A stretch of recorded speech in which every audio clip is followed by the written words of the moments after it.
weather gods of Northern California cooperated by hurling rain at our Porsche 911 Carrera 4S during a 250-mile drive through the Mendocino National Forest up to the region of misty mountains and storm-lashed shoals known tantalizingly as the Lost Coast.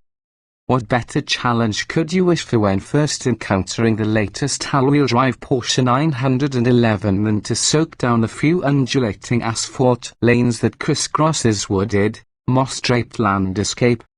This is a rhetorical question, don't answer. As has been well documented here, Porsche is rebooting the base 911 Carrera and Targa line with turbocharged engines for 10 models for now.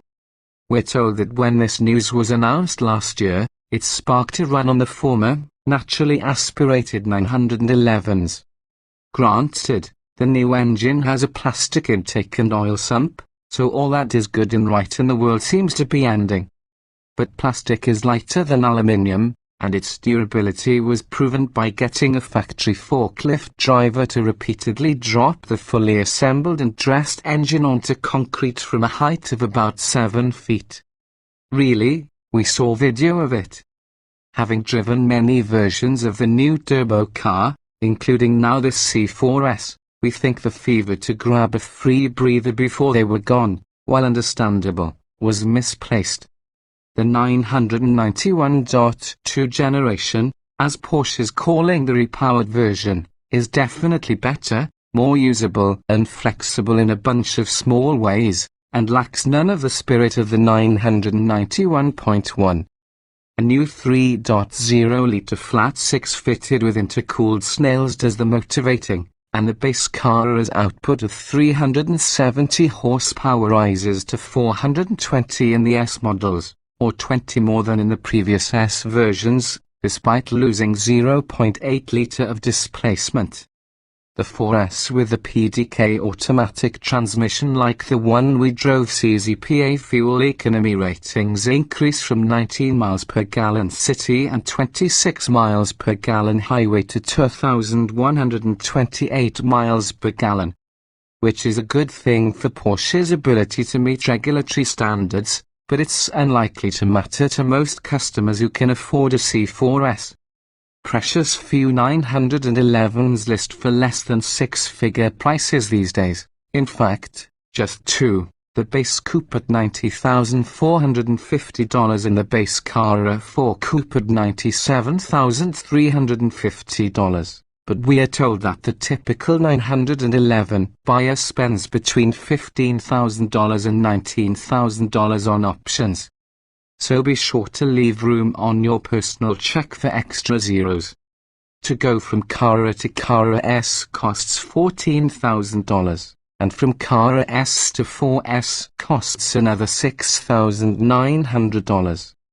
This car is not a cheap pleasure but a handsome reward for a life lived rather profitably. A life which Porsche itself is definitely living, to the great envy of other car makers, with line items such as this S trim in which the extra coin buys, basically, a larger turbo compressor, some software, and a few interior and exterior goodies. If it costs Porsche more than $1,000 to install the S option, we'll eat our free Porsche hats. The all-wheel drive system, at least, involves significant hardware and engineering relative to the more modest price increase. But that's between Porsche and its buyers. Our $138,560 Carrera 4S and graphite blue metallic $710, with a leather interior and graphite blue and chalk $4,280. Included a $6,810 sport package with the new rear axle steering system, a more vocal exhaust, and the smaller GT steering wheel. It also had the PDK dual-clutch automatic $3,200 in place of the standard 7-speed manual, the Hellebig Premium Plus package $3,970. And the front axle lift system $2,590 among the 12 line item options on its window sticker. You see how it goes with the extras. and this example likely is representative of how a customer would order a Carrera 4S. Equipped for year-round daily duty, the maturing of the Carrera from ultimate 1960s compact sports machine into supreme luxury GT was already well underway before a crisp-board turbos came along. But that said, the amazing thing about the 911 is how well it adapts to different controls, from the track-attacker GT3 RS as yet, still non-turbo, to this Carrera 4S, which is about as luxurious as they come. The 4S is an all-weather torpedo for crossing borders and time zones in swift, sure-footed comfort.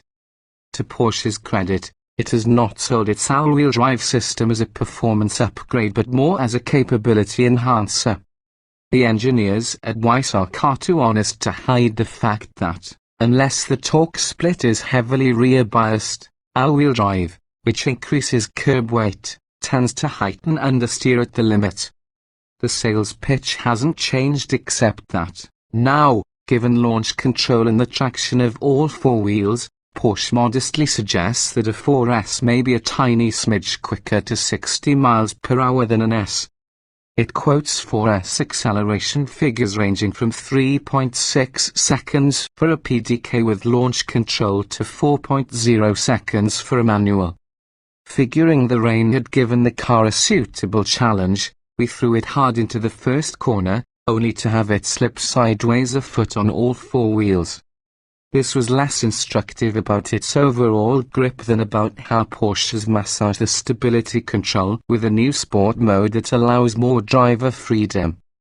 At the same time, the damper response envelope has been tweaked to make the ride less crusty in Sport and Sport Plus modes, which are now selected with a 4-position dial on a pod emanating from the steering wheel. The extra cushioning in the suspension is welcome, even if the super-wide tires, 24,535 in front and 30,530 out back, still generate a lot of white noise in the cabin. Continuing on the rain-soaked road, we treated the puddles with a little more respect, but we still found the 4S clawed hard into the pavement. Even though the peak engine torque of 368 lb-ft up 43 from the 991.1s starts dissipating above 5,000 revolutions per minute, the needle goes all the way to 7,500 before hitting red. Just for fun, an engineer told us. Well, it is fun to wind out the engine. The lovely steel-cut BRRR of the flat 6 Outback coming through the firewall partly via a passive sound tube off the intake, but there's not much to be gained by doing so. At 2,000 revolutions per minute in a low gear and with your foot in it, the C4S is already approaching full steam. Being able to let it rev out to 7,500 revolutions per minute does give the driver the option of delaying an upshift until the road, or the car's attitude, straightens out. Postponed reaction, though, is purely a matter of choice. Turbo lag has been engineered out so thoroughly that less informed owners these exist even among 911 buyers may struggle to recall whether their cars have turbos or not. You can drop the windows and work the throttle to hear the faint but telltale heavy breathing, but otherwise the new Carrera is just a very nice car with a very nice engine. The sport exhaust brings in slightly more crackle, but there's a certain robotic repeatability to the backfiring it does when you lift or downshift. Even knowing that the 3 perfect pops from the tailpipe are a bit of electromechanical theatre staged by the CAS computer, it's still fun to hear it. Only the Carrera 4S Cabriolet, perhaps, could be regarded as a less hardcore 911 than the Carrera 4S Coupe, but having done wheel time in both, we can say that turbochargers have not dimmed the model's incandescence one bit.